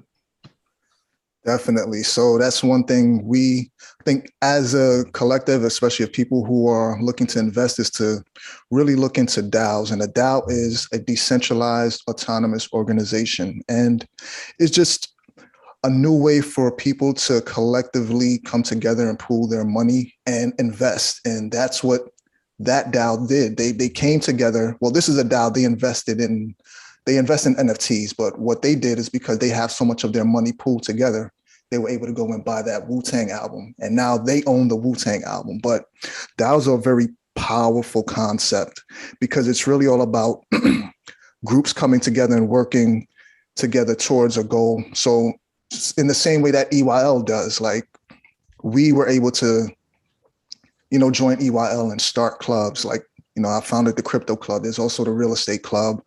There's all these different clubs, but there's this one focused goal of education and making sure that each one can teach one. So DAOs allow for that to happen in a way that was never before done. So definitely look into DAOs. That's DAO, Decentralized Autonomous Organization. My God. Oh, Hey, y'all see that? Okay. Let's go to Karen. Karen, what's going on? Unmute yourself. You've been unmuted. What's the deal? It's been a while since I've done that. Okay. Oh, Yeah. there she go. Hey, what's up? Hi, good to see you guys tonight. I Pleasure. do have a question about crypto is very volatile and it goes up and down rapidly. Should we all be setting stop losses when the market is going up so that we don't lose our investment, or should we be holding long for Bitcoin and Ethereum and just riding the waves of the ups and downs? Yeah, I think one of the things that I would say honestly, when it comes to like trading crypto, it depends on what style you're using. If you're more so trading someone who's technically sound, they may get in and out based upon technical levels. I believe that everyone should be long term, but I don't think everyone should hold through 50% drops. I think that depending on where you got in, is going to determine your exit point. I would say you want to be mindful of buying near tops. You want to try to buy where you see those 5, 10, 15% drop offs. And then also you want to set price alerts. So if Bitcoin right now is at 58,000, you might want to set a 53,000 price alert because that might be a price. Oh, no, I'm sorry, go ahead. That might be a price that you might be interested in purchasing Bitcoin long term. So you want to have your price alerts set. Definitely, you want to be mindful of just to kind of get notified. One of the apps that you can actually use to set your price alerts would be Yahoo Finance. You can also do that on Coinbase as well too. And it'll notify you. Boom. You know, as soon as that price hits, it notifies you and said your target price is reached. TradingView, if you're using the TradingView software, it'll send you those price alerts and those updates, which is really, really key when it comes to investing and trading in the crypto space, is just staying up to date. Like you said, because it is a very volatile market. A lot of things can happen and change overnight. Sometimes you can wake up and you made a lot of money. Sometimes you wake up and it's not looking so good. So that would be what I would say. All right. Thank you for that. Thank you. Appreciate you, Karen. Yes. Yeah. Let's try to get a few more. Let's go to D Price. We coming to you. Unmute yourself. You've been unmuted. What's going on, D Price? What's going on, fellas? Everything great. How you? Man, how you? I'm good, man. I just want to give y'all flowers, man. I don't even really got no question. I've been in the crypto game since 2017. So, you know, salute to you, Lawrence and Allister, everybody, you know. Shout out to are you in the crypto club for UIL University? I don't think so. My wife had joined, so I'm just really just like, you know. You did the Netflix route. Hey, you know, hey, you know how I go.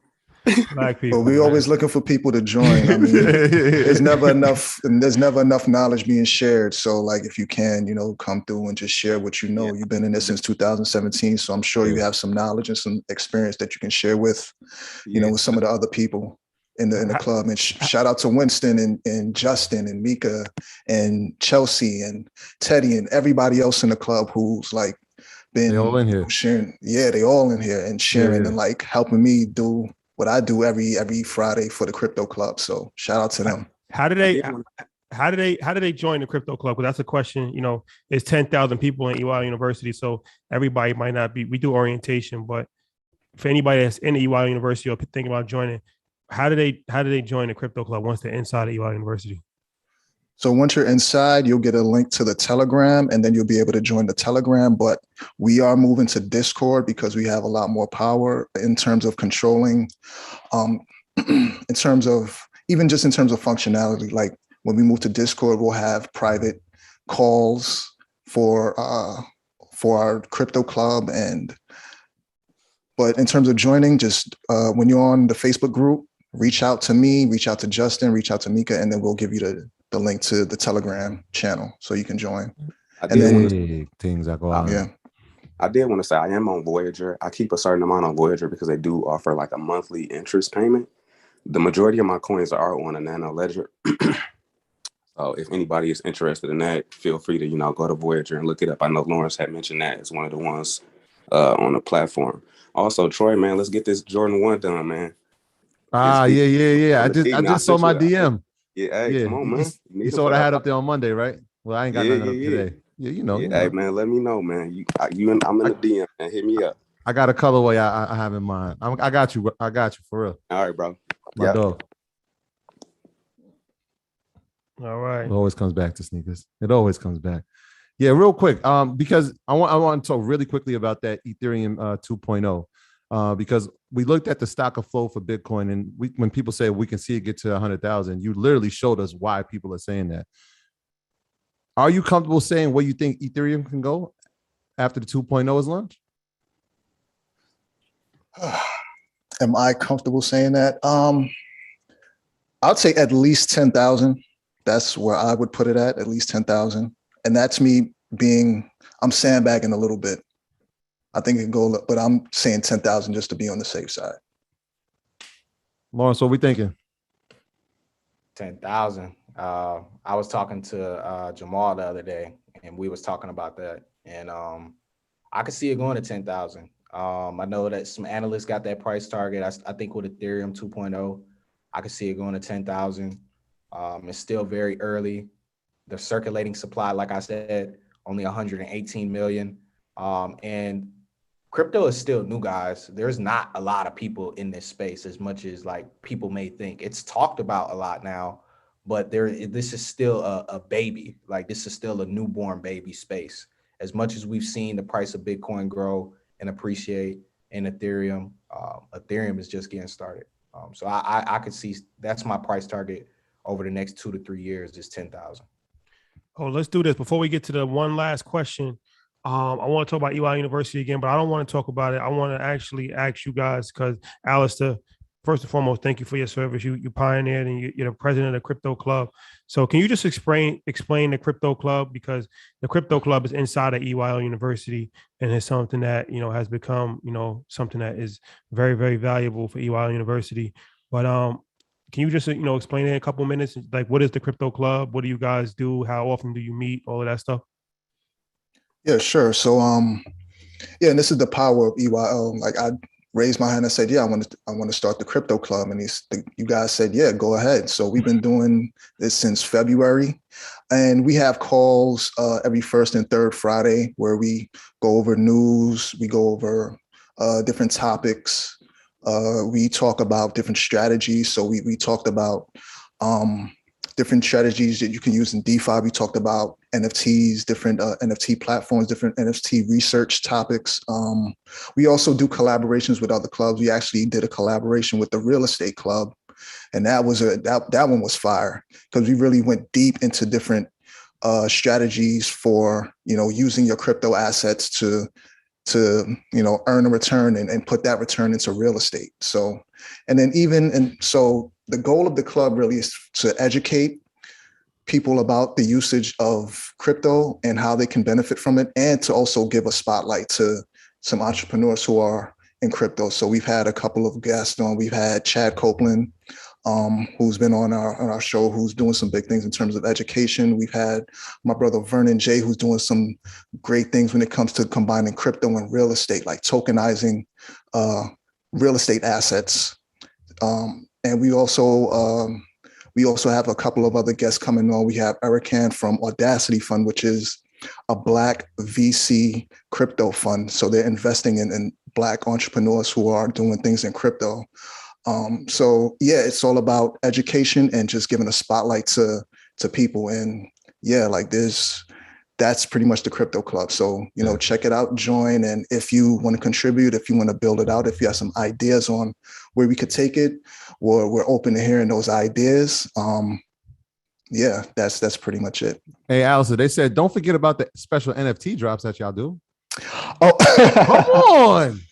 The NFT drop. So yeah, definitely. So one thing we've done in the past is we've given out free NFTs to people who may have never had a wallet in the first place, but this was their first foray into crypto. So we said, we're going to give you an NFT for joining us for a specific session. We're actually going to give away an NFT tonight as well. So if you're tuned in, breaking news alert.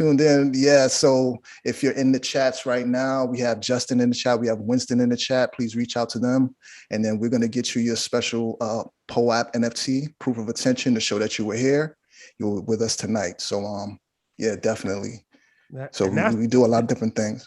That's the thing, and it's like no matter how good of a presentation you can give, you're not gonna be able to learn everything about cryptocurrency in 2 hours. But the whole point of it is, you start to learn it. It's like a foreign language. You can't learn Spanish with just one master class, but you can learn it if you take 2 classes a week or 1 class a week, or you start to familiarize yourself. So the whole point of EYL is to get you on the path of learning. And that's whether you go through the rabbit hole of YouTube or Instagram or whatever. Just learn. Most importantly, just learn. EYL University was just created just as an accelerator program. So I like to look at it like we have public school and private school. Public school, nobody has ever given out as much free information as we do every single day on the public school side. And that's for anybody. You can watch Market Mondays. You can listen to our podcast. You can check our Instagram, Grants and Jim podcast, Ash Cash podcast. But some people need, a more specialized education, which is private school.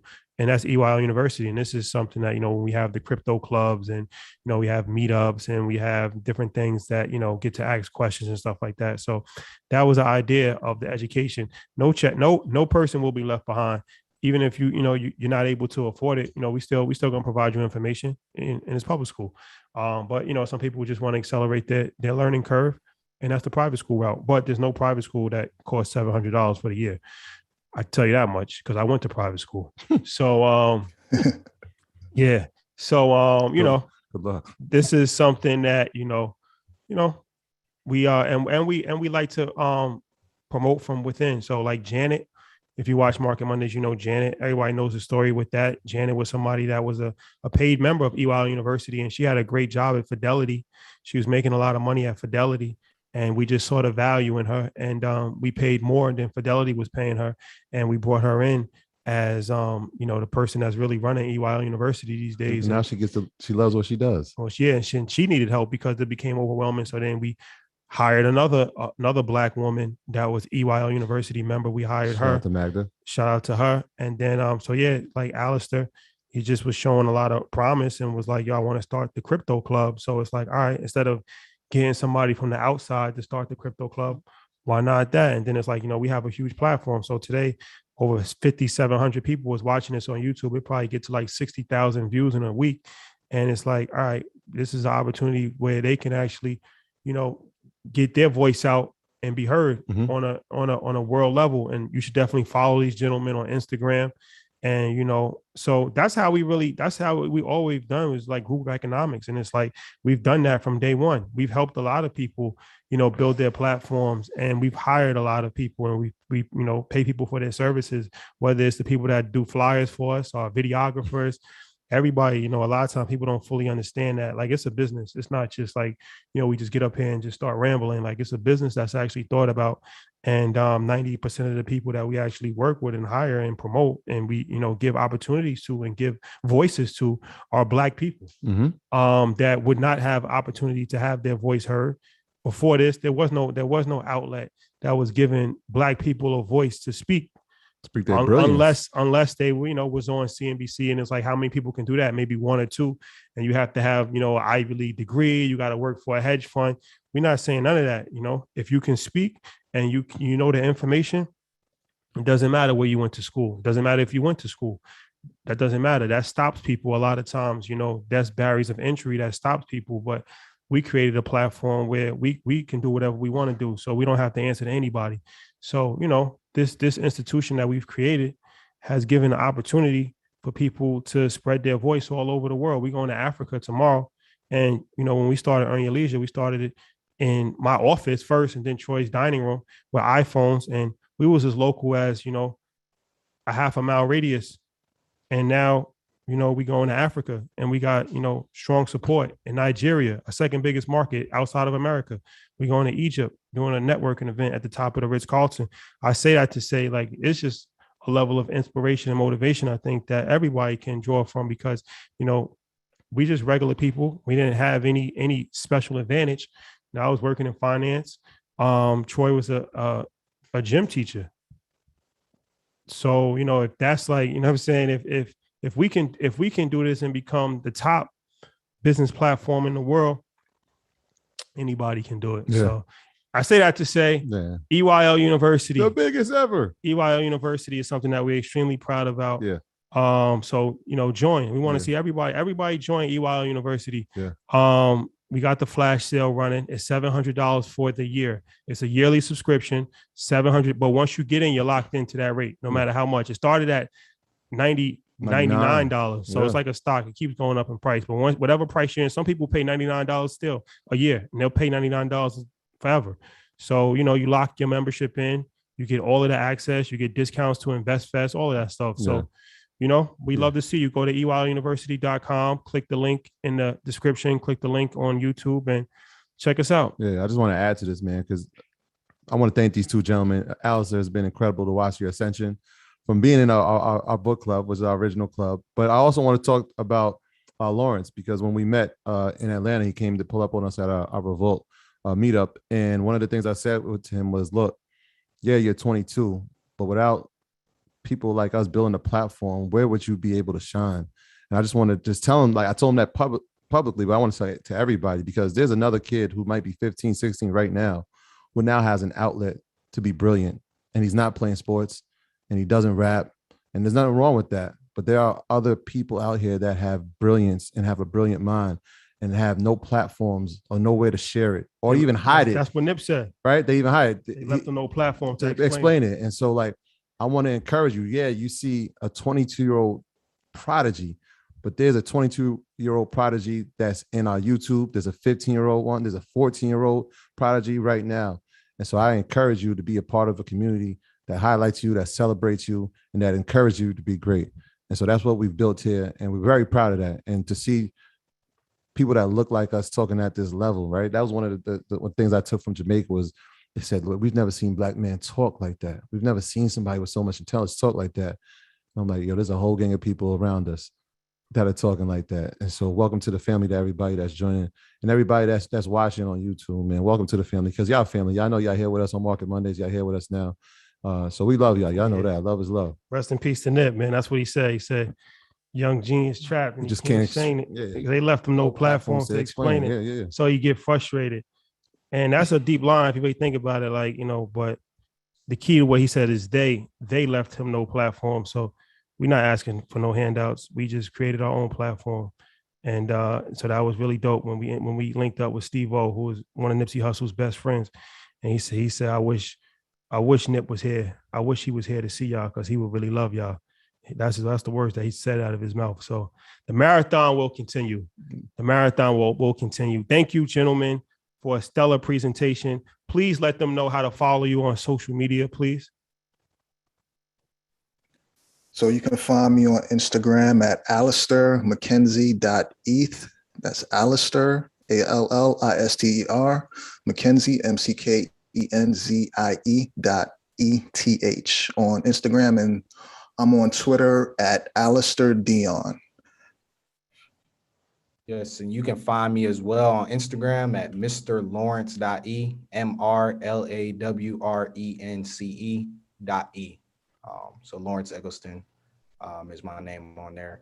You can find me at that same @name on Twitter as well. So thank you for having me. Big time shout out to EYL. You guys always turn up every time I come on here. I told Troy, like, man, like, I love to be on here. It's just like a different type energy and feeling. So for me, it's like today was like a big day for me. My grandfather passed away. Condolences. I appreciate that. It's just like rejuvenating to get on here and just kind of feel this energy, just uplifts your spirit. And this is like, what I do it for. I'm passionate about teaching people. I'm passionate about our people, because I know the more that we get this information, we start changing our reality, and we start changing our lives collectively. And this is a game where all of us can win. So it's no competition. Honestly, two heads work better than one. And that's the way we need to be thinking. We need to be thinking, boom, how can we work together to create a system to be able to effectively go out here and conquer these markets? And that's what it's about. So thanks for having me. Appreciate y'all as always. For sure. Yeah. Definitely want to extend our condolences. That was great. I was going to tell you, like, if you wasn't up to it, I know you went to the funeral today. So, not only did he put up an amazing performance, but, he also went to his grandfather's funeral today. So, definitely got you and your family in prayers. Send our condolences to you and your family. And thank you, brother. I appreciate it. And I'm looking forward to do stuff with both of you gentlemen in the future, man. Both of you gentlemen.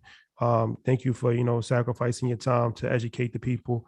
And most importantly, people, make sure that you retain this information, learn. Like I said, this is something that is one part of your learning journey. Continue to learn, continue to educate yourself, read as much as possible, learn as much as possible, because cryptocurrency is something that is extremely important, and we don't want to get left behind. Like I said, this is still the beginning stages, meaning that there's still a lot more room to grow, but it's not a get rich quick scheme. We're not here to tell you like, do this and get rich quick. We really want to educate you and really want to, help you actually, provide for your family and provide for yourself. So, take your education serious, keep educating yourself, keep learning, and keep sharing the information. When you get it, share the information with somebody else, and that's how we grow. Get some game, give it right back. Y'all know how to go. Yeah. So, and this also will be on podcast outlets on Friday. So yeah, tap in with us in Nigeria. Yeah. Oh, wait. We on the way. Happy birthday to my pops. Oh yeah, happy birthday to Mr. Millens. He turned 74. He upstairs eating cake right now. Happy birthday, man. We're gonna celebrate life. We can celebrate death, man. We're gonna remember the good times of everybody that we had. That's why we always say, reach out, hit somebody up, call somebody, text somebody. You never know what one conversation can do to the trajectory of somebody's day or life, man. So more life, more love, man. Love is love. Yes. Nigeria, we on the way. Wait, that's this morning. We got to play the catch. I'm headed to the motherland. Yo, the whole team is with us, man. Travel mercies are on us all, man. We going to Africa like Sincere and Belly. We going home, y'all. We going home, and we're going to put on and make sure that the word gets spread, because like we said, financial literacy isn't an American issue. It's a world issue. And so we want to be the pioneers of that.